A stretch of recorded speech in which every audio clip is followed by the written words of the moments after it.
एक दिन की बात है, जब वीरमदेव सुबह सुबह ही जिम जाके आ रहा था तो इसने टी शर्ट खोल रखी थी। तो इधर ऊपर महलों से फिरोजा इसको देखती है।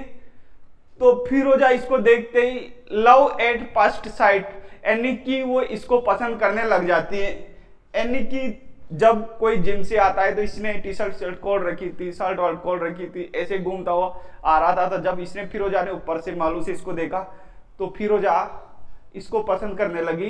तो एक दिन फिरोजा अपने पिताजी अलाउद्दीन खिलजी से बोलती है कि मैं तो शादी करूंगी तो वीरमदेव से ही करूंगी।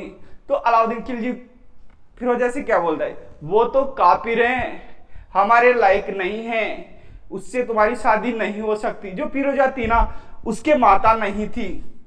तो अलाउद्दीन खिलजी अपनी बेटे की जिद के आगे हार जाता है। तो एक दिन कानड़ देव और वीरमदेव दोनों को अलाउद्दीन खिलजी दरबार में बुलाता है।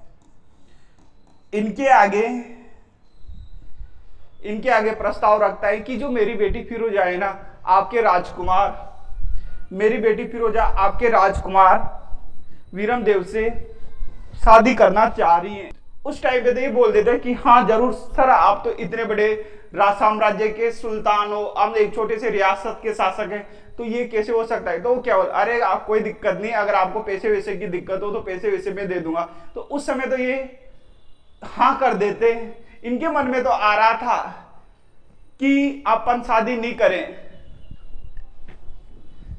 तो इधर बाहर जाकर क्या बोलता है कानन देव कि वसूलों पर आंच आए तो टकराना जरूरी है, कि वसूलों पर आंच आए तो टकराना जरूरी है, अगर जिंदा है तो फिर जिंदा नजर आना जरूरी है। ये वहां से धन दौलत लेकर जालोर आ जाते हैं, यानी कि कानड़ देव और वीरमदेव वहां पे तो हाँ कर लेते कि हम शादी कर लेंगे।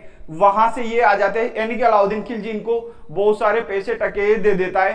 तो ये वहां से आ जाते हैं जालोर दुर्ग पर। वो जालोर दुर्ग का पुनर्निर्माण करवाते या सुरक्षा की दृष्टि से उसे ऊंचा करवा लेते हैं। इसके बाद ये कानड़ देव के द्वारा अलाउद्दीन खिलजी को संदेश भेजा जाता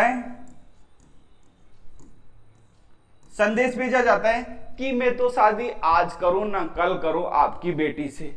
इधर अलाउद्दीन खिलजी का दिमाग खराब,